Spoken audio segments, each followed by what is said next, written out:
also foreign to mommy. So is it already recording? It's already recorded. Oh, damn. Already We recorded. live. You're live.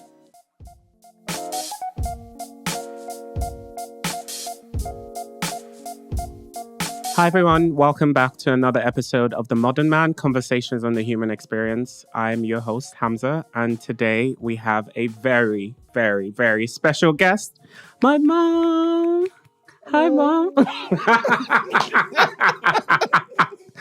I love it. So if you don't know, my mom has been living with us for the last month. She's just visiting the UK. How are you enjoying our British cold? It's okay. I'm enjoying the cold. Are you actually? Because I remember you complaining all the way from the car to the studio. It's okay. It's okay. Oh, good. So I have actually been looking forward to this trip for such a long time. And I am so blessed that I get to, spend this time with you, Mom. And for those who are lucky enough to have their moms still in their lives, I still count us as part of the fortunate and blessed group. And I know my dad will be on this podcast at some point in the future, but my mom is here. So I just want to use this opportunity, Mom, to honor you and just to thank you for everything you've done, all the sacrifices you've made, all the hard work that you've put into life to give me a really good start. I really appreciate that. And on behalf of me and my sister, we appreciate it. May God continue to bless you, give you long life, grant you good health, and just take us, from more grace to more grace. Amen. Yeah. Amen. Cool. Thank you very much. So I have some questions for you. I know you've never done a podcast before, but I'm happy to welcome you into this space. How are you feeling about answering some questions? I have not done it before. I'm a bit nervous looking at all the lights and. Honestly, just imagine that no one is here. There's nothing. It's just me and you having a conversation. Okay, that's okay. Yeah. Yeah. So, I moved to the UK when I was 16. I moved all the way from Nigeria. I did my undergraduate. I did my foundation to begin with. Then I did my undergraduate. Then I did my master's. But what was it like for you to send your child to a different country at a reasonably young age of 16? Because I still remember it like it was yesterday. But I can imagine for you, there was so much going on in your mind. So what was that like for you? If I remember very well, growing up, being an only child at that point in time, you were my friend, my gisting partner, everything. Yeah. We'll quarrel, we'll make up, and all that. And you going to the UK initially, you came up with your admission and everything, and I looked at it. How can I now leave my child to start going to the only child I have at that point to start going abroad to study? Yeah. But incidentally, you were in a school in Abuja, Nigeria, back home in Nigeria then. Yeah. Where you had to spend almost 6 hours to come home. It was a long trip. It was a long trip to Yeah. come home. I said, okay, if you will fly from the UK to Nigeria for 6 hours. It's the same. I think it's the same. So every holiday you'll be home. That'll be fine. Instead of risking the road, the bad road, coming home. But I said, okay. Yeah. But even at that, I was still scared. Because some of my friends say, how can you do this? The only child you have, you want him to go abroad. He will not come back. I said, don't worry. This one will come back. So that was just it. I prayed and I handed you over to God, the whole matter to God. I said, God, take control. So, I can imagine, because even for me, I think everyone who grows up has this whole idea of, I can't wait to leave my parents' house. I can't wait to be under my own roof and all of these things. But I think moving to a different country is a whole different ballgame because there's just so much to learn. And as a first generation immigrant, it's a lot. So I'm learning about the police, I'm learning about the culture and the food. It was so different. And I could imagine because we flew in together. So we flew into London together. We stayed at one of our family friend's house, and then we made our way to Coventry, which is in the Midlands in the UK. And that's where I stayed. I stayed in like a homestay, which is this thing where the college arranges for you to stay with a British family. So at least there was like a little bit of a landing point. But I guess for you, I want to understand, like, so after all the process, so you came, you saw where your stone was staying, you saw the school, and then you took yourself to the airport, you got on the plane. What was that ride like for you back home, thinking, have I just left? Have I just left my child in a foreign land on their own? It was not easy. I was just thinking, and then at a point I said, are you sure this boy will cope? Will he understand Oyibo English? Because for me, I don't even understand their English. So I was kind of worried. If they're teaching in the class, will he understand what they're saying? I hope it will not affect his academics. You know, I was kind of worried. I said, well, I used to watch films, and he follows the films. So I'm sure he will also follow. So, and that was it. I was just praying, and then, in fact, I left it to God. Yeah. So growing up in Nigeria is obviously a lot different to growing up in the UK, and to bring a child over to the UK at 16 and leave them, I'm sure there were some things that you were like, okay, I hope that I have instilled in him everything that he needs to know. What for you were like the cultural differences that you felt I need to instill in my child before they go too far, before they leave my house, especially when it comes to the difference between raising children in the UK, raising children in Nigeria? What to you was like, oh, you know what? If I instill this in my child, I think they'll be okay to go to, different places, to go out into the world. Yes, for me, growing up, when we were growing up, I never treated you as an only child. Because I believe that if you're good, it's for me. If it's bad, it is still me. So I made sure I took care of you the way you are supposed to grow up as a good child. Made sure you did your chores. I didn't have anybody at home to do it. It was just me, you, and my little cousin. Can I just say that, sorry, before you go too far, I remember as a child, and I've said this to my wife a few times, I will be in bed, just relaxing, enjoying my morning dreams. And the next thing I will hear is, in the morning, early in the morning, and with the blinds just opening up, zoom, the sunlight pouring through, and I'm just like, what's going on? But I would say, as irritating as that could have been in the moment, one thing I remember you saying, actually a couple of things I remember you saying, was that when the sun rises in the morning, the first thing you need to do is go and take a shower. Go take a shower, and then you can go back to sleep, because you never know what you might need to do that day. So once you've taken a shower is out of the way, the second thing you'll say is, this whole house, this whole area is your father's property. You, as the first child, as the only child at the time, you need to go out and be looking. and make sure the house is in order. Is the house still there? Is the car still there? All of those things. So yes, my mother used to tell me that when you wake up, you don't know what happened in the night. So you wake up in the morning, you don't need to sleep and sleep late. Wake up very early in the morning, 5 o'clock, sometimes 5:30. Say your prayers, your devotion. Then the next thing, now go around, check the compound, whether everything is okay. The way you left it before you went to bed. Yeah. Then after that, you take your bath. Mm. You can now go back to and lie down. Mm. Because anything can come up. Yeah.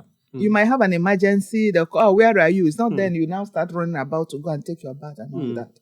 So that's how I was taught. That's how I was raised. So that was how, I brought you up too. So that's it. Are there any other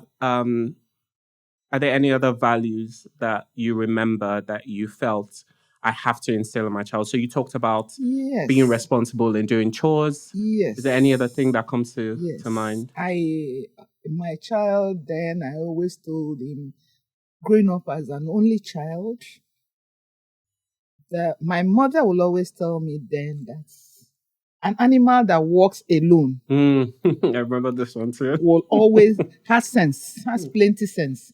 Because you don't have anybody that is other animals that is looking front or sideways or backwards. You are the one, you have your eyes behind, side, so you must be wise. Yeah. You must stand up to your rights. You must fight for yourself. Yeah. You don't have anybody to fight for you. You must be responsible in every area. You do things by yourself. You cook your food. You stand your ground. You stand for truth. Like I always told you. I always mentioned integrity. If you don't own anything in this life, you have integrity. Yes. Yeah. That's the value I instilled, because growing up, my father was a treasurer in the Anglican Church for 12 years. Wow. And he now said, no, I don't want to do this again. He retired as a sub-treasurer in the ministry. So I imbibed that into my son. You have to be a man of integrity wherever you find yourself. Yeah. Your name, very, very important. You say, that man, Hamza, very, very responsible child. That man is a responsible man. That's just what At least now, if anybody wonders, why is Hamza such a perfectionist? Why must he carry everything on his head? This is where it comes from, right? This is where it comes from. And I think, I appreciate you for that, to be honest, because coming into or moving into a totally new sphere of life, obviously, the older you get, the wiser you get, and the more you see. I'm starting to see how important it is to ensure that your name is respected. Yeah. Because now, and I tell my boss at work this, I tell people I work with this, and even people I'm employing that are coming to work for me in my current organization, I say, my name is attached to this contract. If they come and ask, who's the account director or who's leading the contract, where's the senior leadership for this contract? My name is there, Hamza Idris. Yes. So if my name is attached to it, that thing is going to be successful. Okay. It doesn't matter how it gets there, but we are getting there. But at least, this is where it came from. Yes, yes. And you grew up with it. Even when you went to secondary school, we call it in Nigeria, as you got to the school, he was a head boy for 5 years? Yeah, that was a long time. 5 years. Okay, can I just say, head boy doesn't mean that you have the biggest head, although my shaved head might say otherwise. But head boy means senior prefect, so you're the top prefect with all the other prefects. So food prefect, which is dining hall prefect, timekeeping prefect, all of that stuff. So I enjoyed my head boy run. Shout out to my assistant head boy Ikeme. Yeah. Yeah. So the responsibility, he grew up with that responsibility. Even when I get to the school, they say, you're Hamza's mom. Okay, what brought up? How did you do it? I said, I don't know. It's good. So that is just it. And he grew up with it. And I saw him, I saw that leadership qualities in him. That responsibility in him. Hamza will want to do everything and do it well. He grew up with his grandmother. And the grandmother will make sure that things are done well. He comes back from school. Before he will eat, grandma will say, come and do your homework. He will write, my mother... As soon as I step in through the door. You do your homework so that you can now go and play. Yeah. He will now do his own work, eat his food, then now go and play. And to be honest, that's where a lot of urgency comes from with me in terms of sometimes at work, I'm super quick, but it's because I just want whatever I'm facing to be done so I can focus on something else. And I think that that's a really good skill that a lot of Yeah. people don't have. They just don't feel the urgency in getting things done. It's always like, oh, I still procrastinate though. I'm just going to put my hand up, but I don't procrastinate on the important stuff. Yeah. So staying with the topic of children moving to different countries to pursue, job opportunities, better education. What advice do you have for parents who are experiencing that point in their children's life where they're talking about moving to a different country for marriage, for new job opportunities, for education? What's your advice to them? Yes. Some parents will now say, maybe because this my friend's child is in the UK or is in America studying, so my own will also go and study. But I advise parents, before you send your child out to study, make sure you know the child you are sending out. Some children are still not ready. Yeah. Emotionally, they are not ready. They can't stay. They need to be tailored. Do this, do this, do that.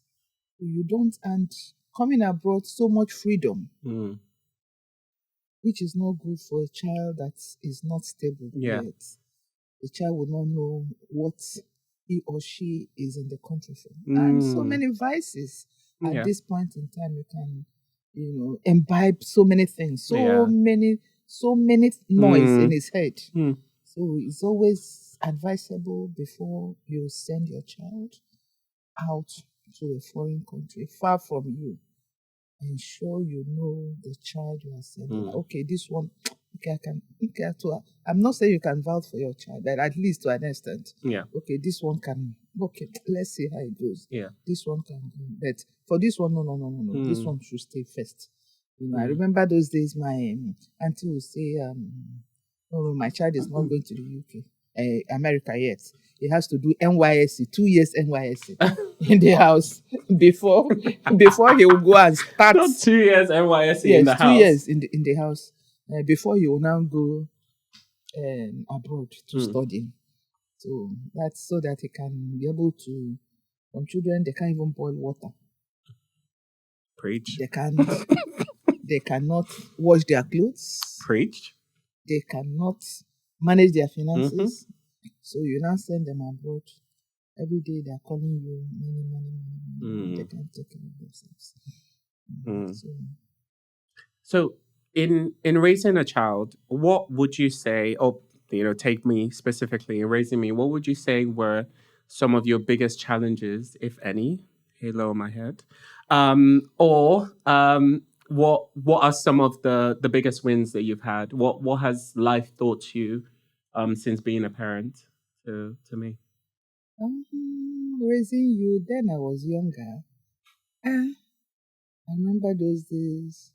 We would go to school. Hamza would not copy notes. He doesn't like copy notes. He didn't like copy notes. I just didn't like. Okay, so this is my argument, right? The teacher or the lecturer already has the notes written out. Why are you then rewriting it on the board or dictating it for me to rewrite in my notes? Why can't you just photocopy it and give it to all of us to? We could spend that time we use writing notes to read. Not that that's what I would have done, but still, that was my reasoning and rationale behind that. So when I it started from the primary school, but that one I didn't know he had a health challenge that he was not seeing properly, was not seeing the board properly. But when that one was rectified, by the time he got to secondary school, he still continued. Hamza will not copy notes. It was a big struggle to me. For me, I said, this boy. He was a good boy, quiet. I'd never had issues with him. In fact, the things he did at home, took care of his belongings. You don't find him going to school. I've lost this one. And no. I didn't have that with him. So, The challenges, well. There were none. It's fine. Challenges. we can say that. Yeah. So, obviously, Yes. like it's so different raising. I assume as the non-parent here, but it's so different raising a female child, so my sister, than raising me, especially with how much time has gone, past between both of us. So I'm what I think is 17 years, 18 years older than my sister. So how is that different from raising me in those days to raising my sister right now? It's not easy. I can imagine. You can imagine having a child at old age. Mom, you're still young. A senior citizen now, you're having a child. And with the technology and everything, they are so versatile with the internet. Before you know this, she's going here. Before you know that, you try to keep up. She's all this AI. It's not easy. It's really, really not easy. I think raising a girl child, and with this period now, this age. Is it the Gen Z they call them? Which? It's Gen Z, yeah. Gen Z now. It's not easy. It's not easy. It's not easy. You just try to. I was speaking with one of my friends. Yeah, I'm tracking my daughter. I'm tracking her. She should be at the bus station now. Oh, where are you? Where are you sitting? No. You're supposed to. I say, oh my God. How can you do this? They say, yes, I'm tracking everything. Because if you don't do, this is true. They will not hear from outside, and it becomes a big problem. Yeah. To you. You keep talking, you keep, dragging them to God, making them to know values. That is just the much, been doing. So I said, like, at the start of the episode, like, still having a good, not just a relationship, but still having a very good relationship with your parents, and in this case with my mom or with a mother, it's so special. There are not a lot of people that have that bond, and like I said, if you have that bond, please cherish it. I know things are hard, family issues could come up, so many different things, but that relationship and that bond is so special. So we have a special bond. How would you say it has evolved over time, especially now, with me getting married, living in a totally different country? How has that bond evolved over time, and what is your advice to mothers on how to maintain a healthy relationship with their sons? Yes. Wow. Well, Hamza has been, the bond between us has been wonderful. I love how you're talking about me in the third person. Like I'm not here. He has been my friend, my gossip partner. In fact, my confidant. I do like a good gist, so... My confidant. What do you think about this? He said, no, it's not going to happen like this, So it has been just wonderful. We can be on the phone. We talk like, some days we can talk like 4 times in a day. And we'll talk for sometimes we'll talk like up to 1 hour. And that's what are we even talking? We just random gist. Keeping updated on the happenings, So it has been like that. Okay, it's a different ball game now that he's married. Though we still gist, but not the way. At least we have to give him that respect. Now he's a married man. I appreciate it. Yes. So, promotion, elevation. So that is it. I will encourage women, especially those that for him he was the only child I had for a long time, so you can understand where I'm coming from. And the bond was really much. That's no boundaries. Yes. Okay, now level don't change. So it should be like this. This too. Yeah, I want to do some things. Sometimes I want to barge into his room. I don't remember he's married.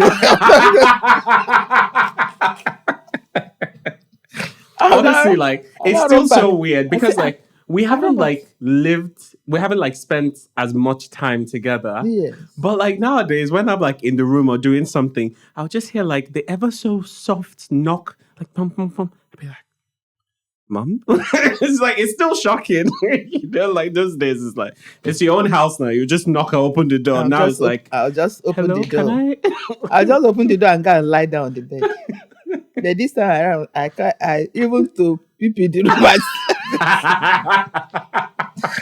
Oh my God. But I would say though that is what we call a healthy relationship and a healthy boundary. Mm-hmm. And I feel like there are a lot of relationships where and we can actually, you know what, let's get into this a little bit. There are a lot of relationships where I feel like the men are not equipped to be in those relationships. So what is your opinion on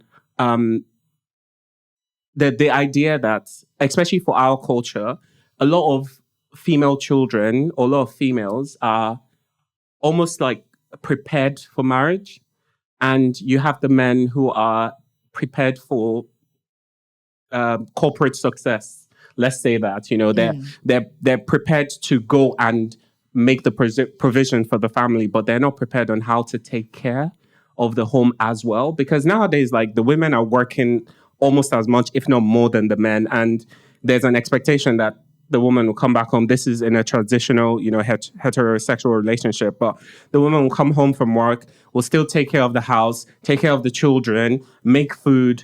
Like, so what in your opinion, like, how is that different? And what's your advice for parents of male children on how to get those male children ready for relationships? You know, going back to where we belong, Africa, is a man's world. So you now see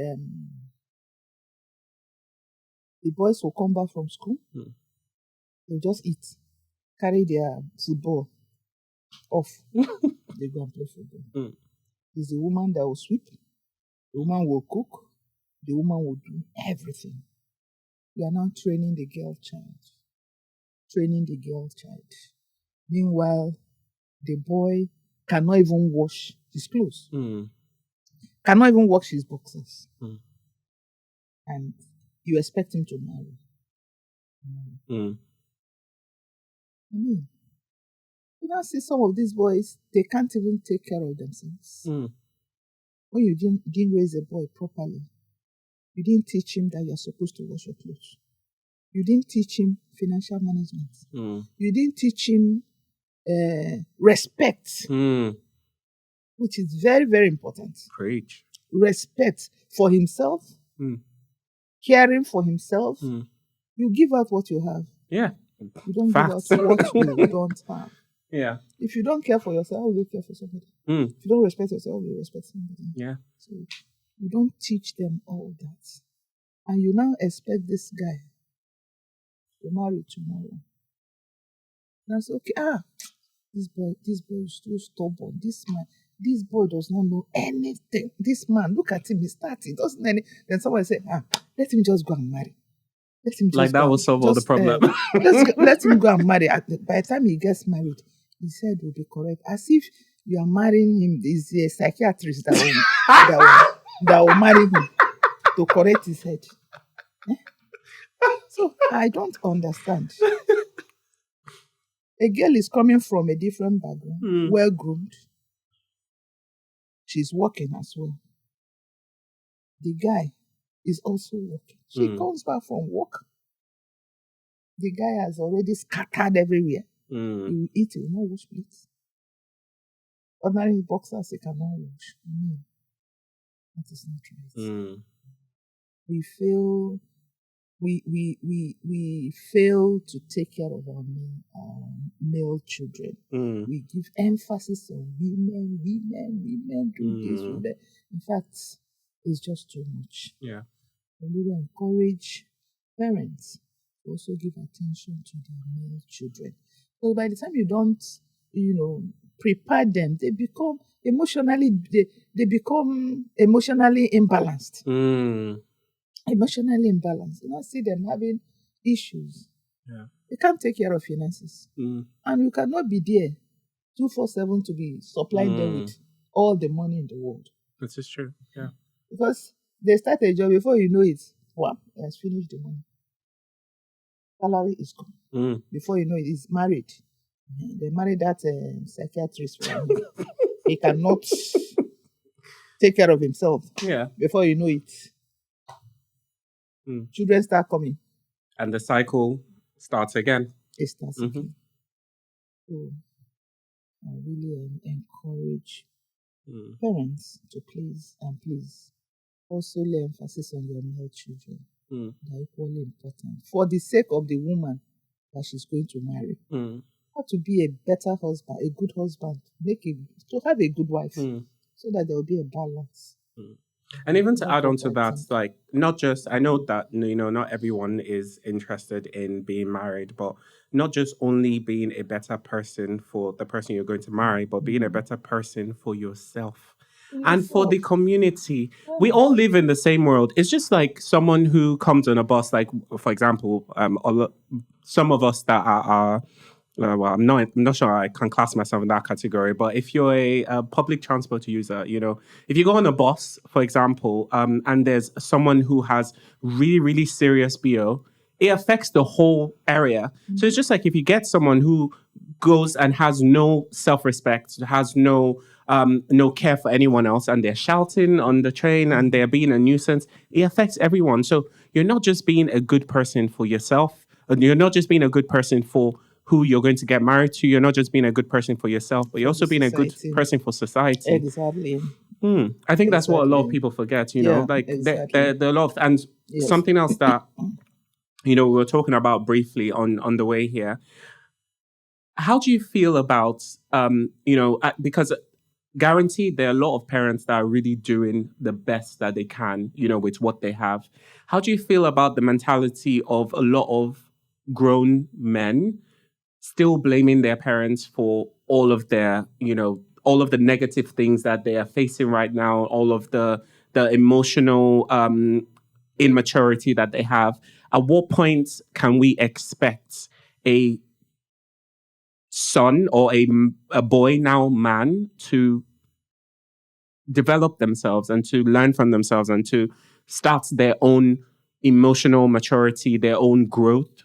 At what point do you feel like that child should take responsibility for themselves? Or are we, just happy for them to keep blaming the world and everyone else for their problems? Oh, come on. As an adult, you should be able to discern what is right and wrong.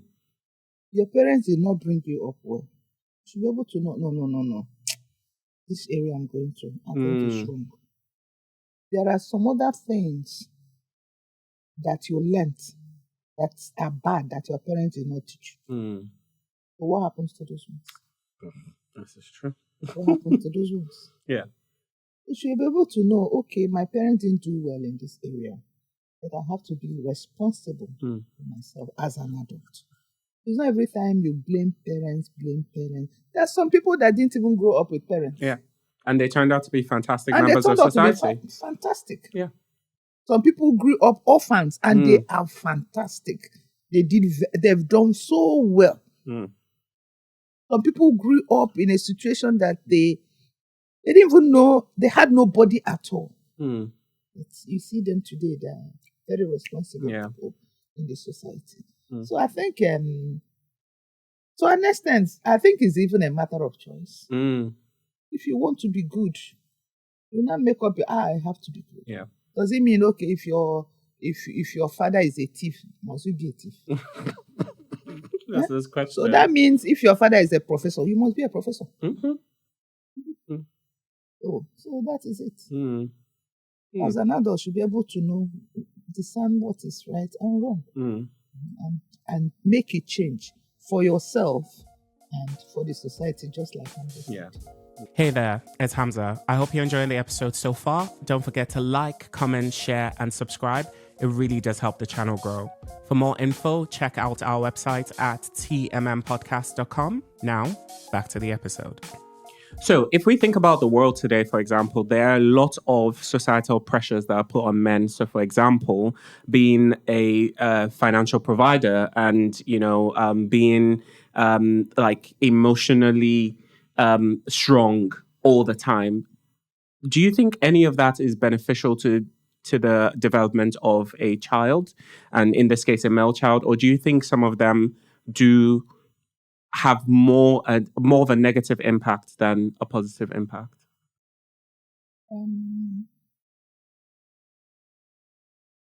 Yes, I would say some of them, to an extent, Mhm. it has some negative impact. Mm. Like when you pressure a man, a boy child, look at your mates. Mm. They have bought cars. They build house. What are you doing? Mm. You now see the man, now boy, now trying to, some of them even as far as putting their hands in bad Yeah. things, so that they will impress, just to impress, which is not good also.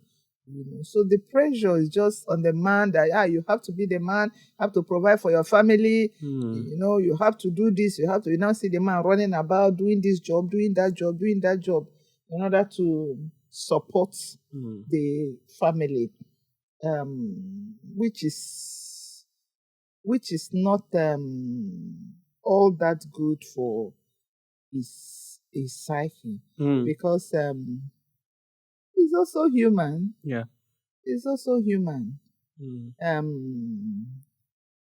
We try to feel that the man is a superman. He does not have feelings, no emotion. A man cannot cry. You are hurting him, he don't cry. Be a man, be a man, be a man. So much pressure on the man. So, but I think by the time we reduce some of these high expectations from the men, it will really go a long way to help the man. And just to like a PSA to my fellow people, I think that there is strength in emotion. There is strength in being emotionally stable. So knowing when to cry, like knowing when to, hold back the tears, knowing when to be a little bit more encouraging, knowing when to express yourself and be open. I think, especially in the workplace, for example. So if I'm leading a team, so right now my team is about 40 in total. So like I manage people. I don't have a crystal ball, right? So I can't just look at you and tell exactly how you feel. It's by people expressing themselves. And specifically to the men, if you don't say how you feel, how are things supposed to be corrected? How are people supposed to understand that I don't like what you're doing to me, or I don't like what you're saying to me? And that's why we have a lot of people that start fighting. Yes. Because like it's just pent up aggression, and you're just so angry all the time because you haven't resolved so much stuff from the past. So please, emotional maturity is important. Emotional stability is important. Yes. If you don't have these skills, like we discussed earlier, find a way to get it. Therapy.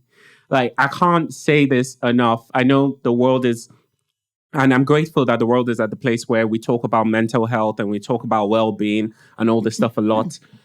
Therapy is good for, even if it's just to understand what tools do I need to face the day. I was listening to I think it was a preacher it was a preacher, Craig Rochelle, one of my favorite speakers in the world, such a great pastor, and he said that a lot of people start to look for what will help them when they're in what they need help with. So when they're in those valleys, that's when they start looking for what will help them. You need to plan it before. Yes. In So case you now find yourself there. Exactly. So like it's like you're going into war.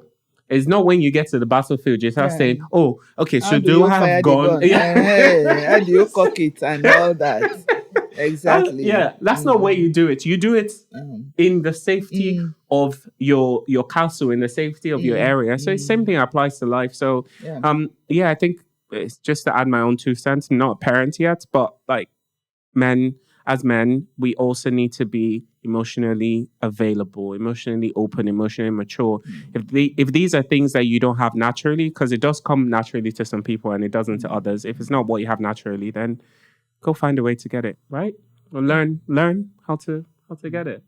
Exactly. Cool. So what is to you one thing that you feel isn't as valued when it comes to parenting, but needs to be valued even so much more? Presently. Or pastly? Okay. Growing up as a child, Hmm. we had so much values. Your mother will look at you. You don't need to talk. The look. Just the look. You will understand what your parents Hmm. say. These days, you're talking to a child. You don't even need to forget about the eye look. Hmm. You are even talking to the child. You are Hmm. shouting. Go and give me this thing. He said, I'm tired. How? Mom said how? Yeah. Life has been hard for the child, No. We never knew that. When your parents talk, you don't talk back to your parents. But you see these days, parents will talk, a child will talk back at the parent. And the parent will keep quiet. No. It's really getting bad. Yeah. I wonder what will happen to that child by the time he will now start parenting a their child. own children, yeah. What will now happen? It is really, really bad.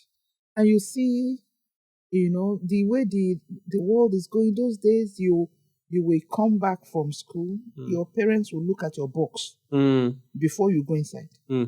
Where is this one from? Ordinary to pencil. I'm not the one that bought this pencil. Where did you get it from? But these days, you will see a child, even bringing a car. A child that is not working. Will come back with a car. Say it's my car. And they pay, that's good. Congratulations. My son has bought a car. What job does your son do? You better ask. You'll now find out. Such things, it baffles me. It's really, really bad. The way the society is going these days. You now see, even the children you see as a parent, you're at home, you see your child dressed up to go out, almost naked, and you keep quiet. Say, I don't mind them. That's what is in vogue. Yeah. Can your child go out half naked? What are you teaching the child? Yeah. And you accept that. And it now boils down, what I said earlier, a child coming back with things. Boils out to integrity. We don't teach our children integrity. Yeah. At least you'll be able to. I remember those days when Hamza was in school, and they called me that Hamza scaled the fence. That something happened, he scaled fence. Oh, I remember that. I'm like, scaled fence. I'm still looking at that school sideways. He said he scaled, that he broke the door, the glass door. He used his hand to hit the glass door, broke the glass door, and he scaled the fence. That's not my son. And the VC of the school was screaming, I hate parents that sit down and protect their children. What is children? I said, wait. This one. Tell me any other thing, But this one, it doesn't look like Hamza. He said, by the time we investigate and it's true that he'll be expelled, I said, please do. And if you don't, if you didn't do it, what happens? We will apologize. And to the glory of God, that letter. We got that apology in a letter. Yes. That better ask somebody. Don't mess with me. So you should be able to put some values. Take the child to whatever religion you belong to. I took him to church. This is the way I know. This is the right way to go. So even if wherever he is, he'll still remember. My mother used to say something like this. I think it's this way. You want to go there? You say, no. So you see, that is how it should go. Just be saying it. Just be doing your own as a parent. Just be saying it. in his subconscious, he would be remembering those things at his quiet time. I remember you always Yeah. saying, you always say like, me, I'm just talking my own nose so that God in heaven Will bear me witness. will bear me witness. That I I've know said that me, my I've said own. something. But the thing that, just hearing you say all of that, what I get from that is having genuine care and interest in what your children are doing. And I think and look, being a parent is super hard. So please, anyone who's watching this that is a parent or or was a parent and feels this might be a bit of a harsh statement. That's not my intention at all. But a lot of people nowadays, I know the world is so busy and there's so much going on, but they just don't have genuine interest in what their kids are doing. That's why your kid will come in with something brand new. You're not asking. It's you just don't care. There's not that and that's where you see kids start to act out. You see children start to do more than what they did yesterday because the parents didn't notice me. So like having genuine care, having genuine interest in what your children are doing, it also brings you closer together, right? Yes. That's how you have a good relationship. You get to pick a lot of things because, like you said, if you don't talk in the house, they will be talked to out of the house. Yes. So what do you want them to learn? Do you want them to learn what from outside or the one you teach them at home? Exactly. Yeah.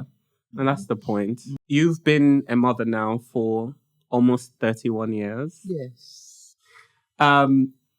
Looking back at your long, amazing career in motherhood, what are you most proud of as a mom? Yes. I'm so proud, and I thank God that I raised a very responsible young man. That I will go to sleep. Yes, my son is responsible, and I thank God for it. It wasn't me. It was just God. He did. Because looking back,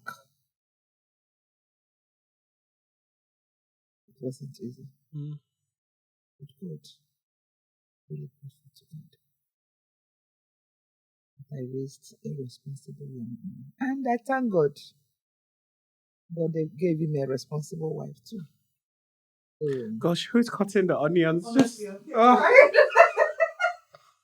Stop cutting the onions, please. Oh, I appreciate that, Mom. Thank you. So we just thank God for that. I am happy. Some days, was it yesterday? We went to the wine shop. Oh yes, yesterday. It was yesterday. Oh, 2 days ago, we went to the wine shop and yesterday. Oh yeah, 2 days ago. Yeah, I went with Hamza, so he went to pick up wine. I was standing at the till with the guy working there, and he said, Ma'am, you raised a very responsible, polite young man. I said, wow, thank you very much. Thank you. And I felt so, proud and happy. I give all the glory to God.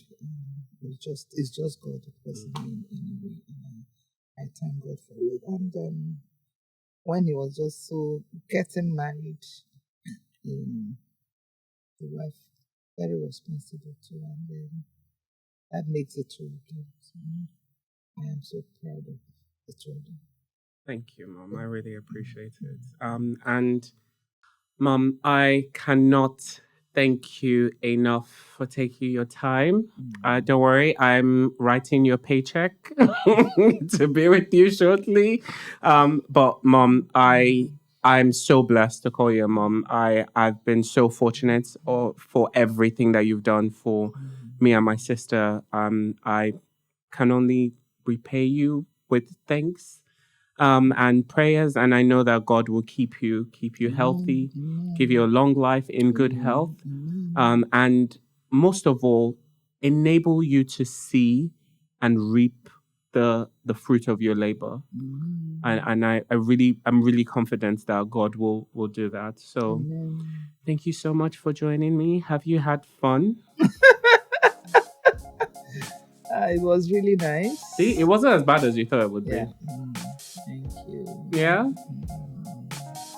Amazing. Well, everyone, thank you so much for joining me on this episode of The Modern Man. I hope you had a good time like I did. I hope you laughed and maybe shed a tear or two. But most importantly, I hope you felt the love. I hope you felt the care. And I hope you took something from the episode. That's all I can ask for. So until I see you again, I've been your gracious host, Hamza. Thank you so much for joining us on this episode of The Modern Man.